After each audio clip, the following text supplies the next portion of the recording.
En el libro de Romanos, capítulo 10.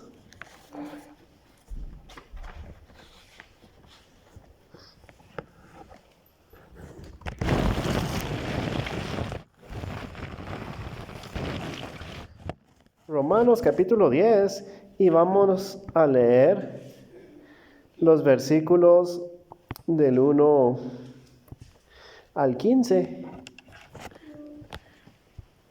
Y vamos a hablar un poco más del 15 porque hoy es culto de promesa, pero vamos a ver todos estos versículos, nomás que los vamos a ir pasando un poco rapidito.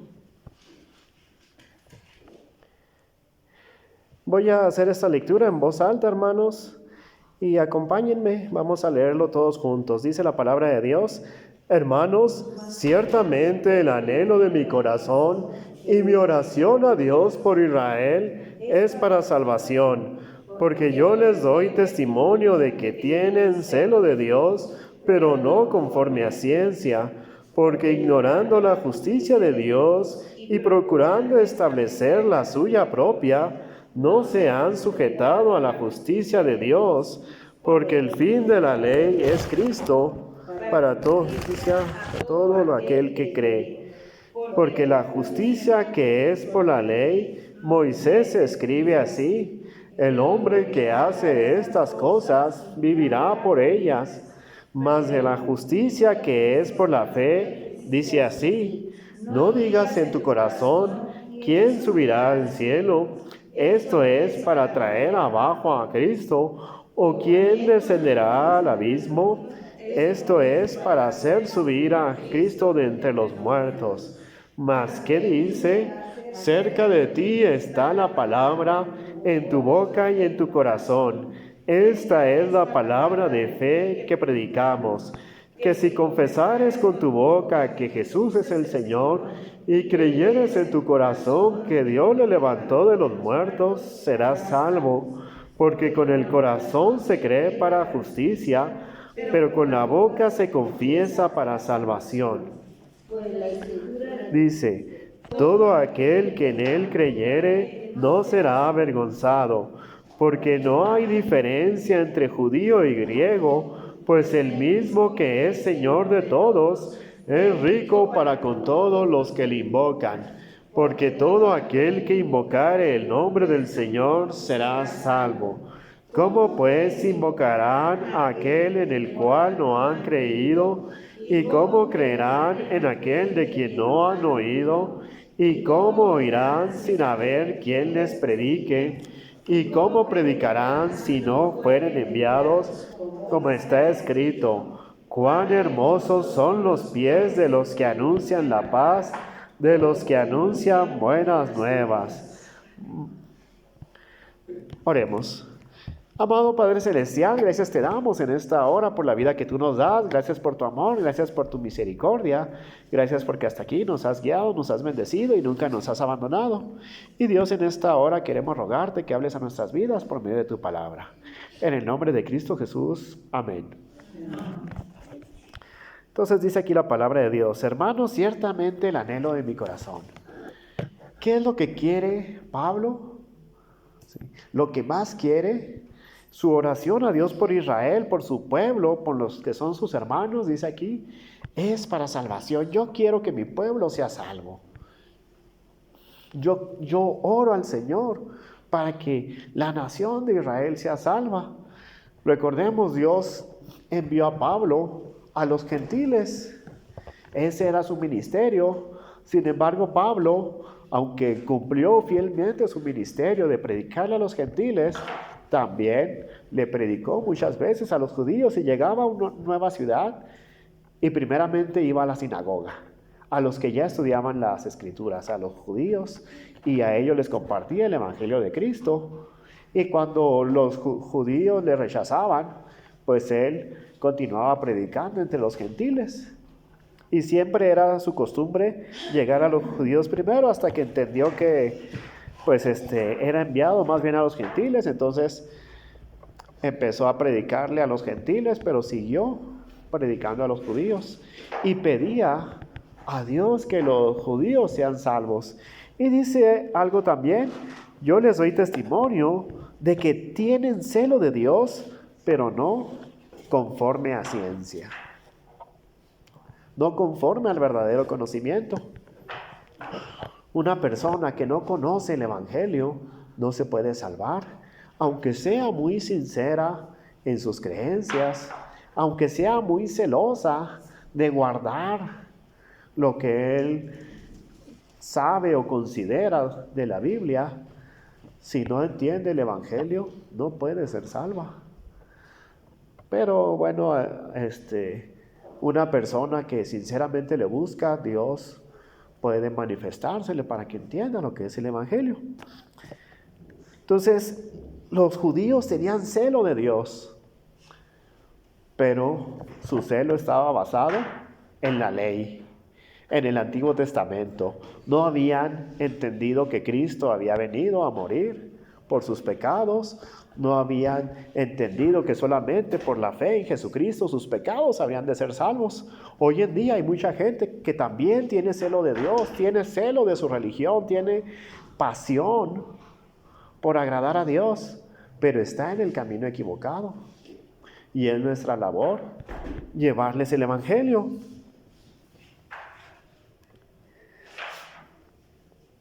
Dice, porque ignorando la justicia de Dios y procurando establecer la suya propia, no se han sujetado a la justicia de Dios.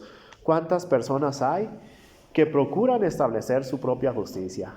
Que procuran establecer la justicia que les enseñaron sus padres, la justicia que escucharon en la iglesia tradicional.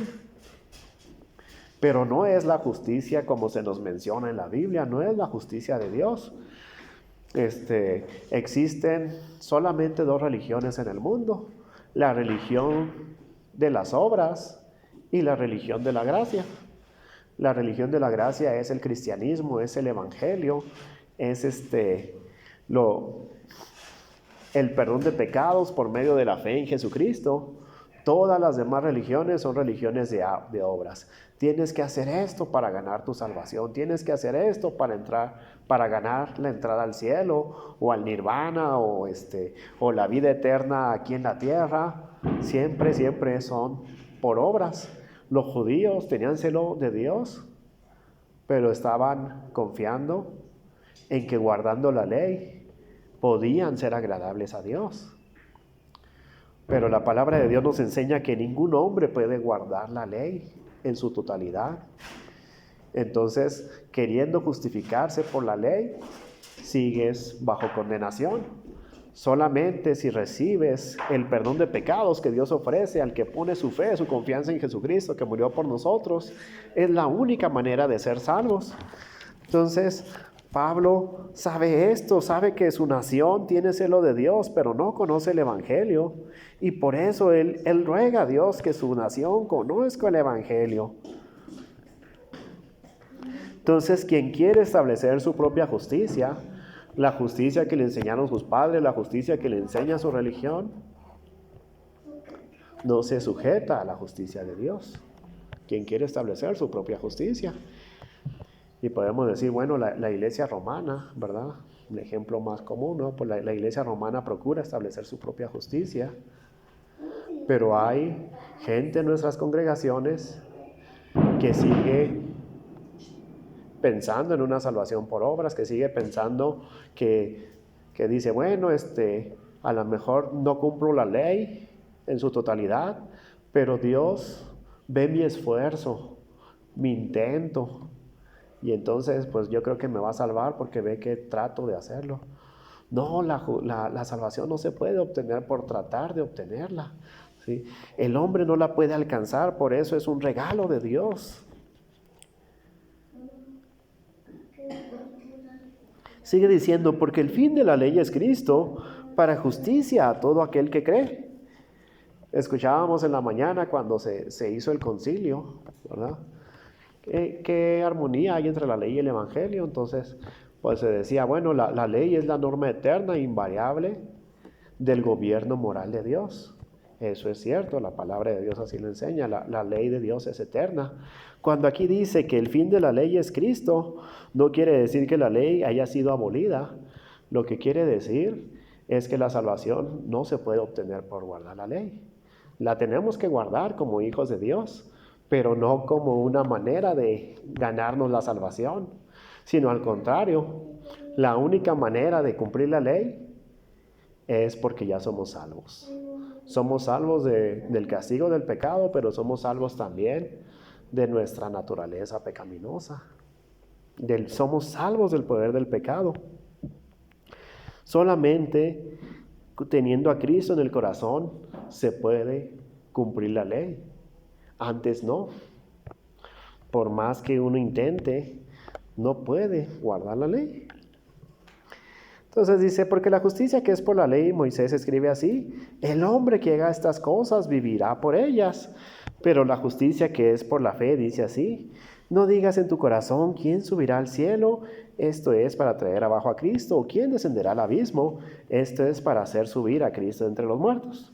Bueno, estos versículos, en pocas palabras, lo que nos están queriendo decir es que la salvación no es algo que el ser humano pueda conseguir. Ningún ser humano podía subir a Cristo al cielo para traer a Cristo a morir por nosotros. Tampoco ningún ser humano podía descender para hacer que Cristo resucite de los muertos. Entonces la salvación no es por la fuerza, por el mérito, por la justicia humana. La salvación viene de Dios. No podíamos subir al cielo. Cristo bajó del cielo para que pudiéramos conocerle. Cristo bajó para alcanzarnos Él, porque nosotros no podíamos alcanzarlo. Entonces Él vino a alcanzarnos. La salvación no es algo que venga de los humanos. Nadie podía ni bajar a Cristo, ni tampoco resucitarlo de los muertos, solamente Dios. Más que dice, cerca de ti está la palabra en tu boca y en tu corazón. Bueno, Pablo está citando pasajes, versículos del Antiguo Testamento. Ahorita que estamos viendo el Pentateuco, al rato nos vamos a estudiar. Todo esto está en el Antiguo Testamento. Está en la ley de Moisés. Cerca de ti está la palabra en tu boca y en tu corazón. Esta es la palabra de fe que predicamos. Este es el evangelio que hay que llevar. Que si confesares con tu boca que Jesús es el Señor y creyeres en tu corazón que Dios le levantó de los muertos, serás salvo. Porque con el corazón se cree para justicia, pero con la boca se confiesa para salvación. Entonces, creer y confesar. ¿Sí? Eso es lo que nos hará salvos. Pues la Escritura dice, todo aquel que en él creyere no será avergonzado. ¿Sí? Porque no hay diferencia entre judío y griego, pues el mismo que es Señor de todos es rico para con todos los que le invocan. Entonces, la salvación para los griegos y para los judíos es la misma, solamente a través de la fe en Cristo. Mientras los judíos pedían señales, los griegos buscaban sabiduría. Ninguna de las dos maneras los iba a alcanzar, les iba a alcanzar, mejor dicho, para llegar al cielo. Entonces nosotros predicamos a Cristo y a este crucificado. Y para todos los llamados, Cristo es poder de Dios y sabiduría de Dios. Pero para los no llamados, es locura la predicación.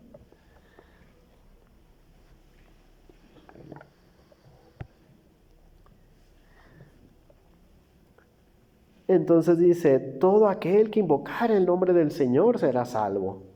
¿Cómo pues invocarán a aquel en el cual no han creído? ¿Verdad? Esta es la razón de la obra misionera, esta es la razón del evangelismo. ¿Cómo van a invocar a quien no conocen? ¿Cómo van a invocarle si no han escuchado de Él?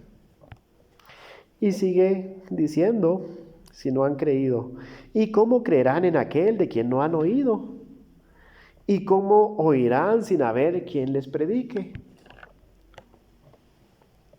Entonces, esta es la función de la iglesia, predicar para que otros oigan y oyendo puedan creer y creyendo puedan invocar al Señor. puedan pedirle que entre a sus vidas, que le perdone sus pecados, que los cambie, que los haga nueva criatura. Pueden invocarle por haber creído, pero para que crean tienen que escuchar el Evangelio o leerlo, ¿verdad? Tiene que llegarles el Evangelio. Pero también dice, ¿y cómo predicarán si no fueren enviados? Como está escrito, cuán hermosos son los pies de los que anuncian la paz, de los que anuncian buenas nuevas. Entonces, la persona que va a predicar, ¿sí?, lleva buenas noticias, trae un mensaje de vida, es hermosa a los ojos del Señor, sus pies son hermosos porque son los que lo llevan, pero también es hermoso para la gente que escucha ese mensaje y que su vida es salvada por ese mensaje. Pero dice también cómo predicarán si no fueren enviados, ¿verdad? Si nuestro hermano Dios le dice que se vaya a Oaxaca o al otro lado del mundo, a China, a la India, al África, pero ¿cómo va a ir? ¿Con qué dinero? Si no hay nadie que le envíe, ¿verdad? Nadie que ofrende para que vaya y predique, ¿verdad? Para que tenga un recurso para comprar su boleto de avión, un recurso para que tenga algo que comer allá y para que imprima copias y volantes y textos de la Biblia para que otros puedan leer. Pero también los que envían, ¿verdad? A lo mejor nosotros no vamos, pero enviamos. Los que envían tienen que sostenerle en oración. Entonces, ¿cómo predicarán si no fueren enviados? Sí, Dios los envía, pero Dios usa a la iglesia, que es el cuerpo de Cristo, para enviarlos. Dios usa a la iglesia para sostenerles en oración, sostenerles anímicamente, ¿verdad? Y sostenerles económicamente. Anímicamente, llamarles, hermano, ¿cómo te ha ido? Estamos orando por ti, no te desanimes, enviarles mensajes, palabras de aliento anímicamente, ayudarlo a que pueda comunicarse con su familia, que sepa que no está solo, ¿verdad? Porque muchos misioneros, lo que más les desanima es la soledad, ¿verdad? A veces se habla del santo ministerio, y aquí me voy a meter en problemas con el pensamiento de muchos. Y yo digo, pues todos los ministerios son santos, ¿verdad? Porque todos son para Dios, ¿verdad? El diácono que ejerce un ministerio, el maestro ejerce un ministerio, el pastor, el misionero, el evangelista, el guardatemplo. Aquí casi no hay guardatemplos, ¿verdad? Casi más se trabaja por roles. Pero guardatemplo es un hermano que anda haciendo el aseo del templo y que es el primero en llegar y abrir las puertas cuando hay culto, ¿verdad? Hace el aseo, y si algún foco está fallando, pues lo cambia. Entonces, todos estos ministerios son santos, pero muchas veces insisten en encontrar un santo ministerio y en decir, no, es que el pastor es el santo ministerio. Y digo, bueno, todos los ministerios de la iglesia, todos los ministerios se realizan dentro de la comunión de una iglesia local, ¿verdad? ¿Qué quiere decir santo? Apartado. Santo es apartado. Apartado del pecado, apartado para Dios, ¿verdad? Eso es santo. Santo es apartado. Entonces todos los ministerios se realizan dentro de la comunión de la iglesia local, menos uno. ¿Cuál es ese ministerio que no está dentro de la comunión? Las misiones, la obra misionera, ¿sí? El misionero no está dentro de la iglesia, el misionero se va a abrir otra iglesia en otro lugar. Entonces, si insisten en llamar a un ministerio más santo que los demás, bueno, pues es el ministerio misionero, no es el ministerio pastoral, no es otro. Pero yo sigo diciendo, todos los ministerios son santos, son apartados para Dios. Pero si quieren encontrar uno que esté por encima de los demás, pues es ese ministerio que se ejerce lejos de la iglesia local. Entonces, si los pastores llegan a sentirse solos estando entre la iglesia, pues cuánto más los misioneros que están lejos de su iglesia, de sus seres queridos, de sus conocidos, y en lugares donde a veces no se les valora, en lugares donde son rechazados por todos, ¿verdad? Si el pastor se siente solo, se desanima, pues el misionero con mayor razón. Por eso dice aquí, ¿cómo predicarán si no fueren enviados? ¿Sí? Los que envían deben de sostenerle anímicamente, deben ayudarle a que no se sienta solo, pero también deben de sostenerle espiritualmente, ¿verdad? Con su oración, y deben sostenerle económicamente con sus ofrendas, para que este mensaje de fe que predicamos llegue a todas las naciones, a todos los pueblos del mundo, llegue panta etnia, a todas las etnias. Ya llegamos a todos los países, pero en todos los países hay muchas etnias donde todavía no hemos llegado, ¿verdad? En México somos 300 etnias y alrededor de unas 100 de ellas siguen siendo no alcanzadas. Tenemos que llegar a todas las etnias, y algunos irán y les predicarán, y otros los enviaremos, ¿verdad? Pero sea que vayamos o sea que enviemos, tenemos que ser fieles en hacer nuestra parte, ¿verdad?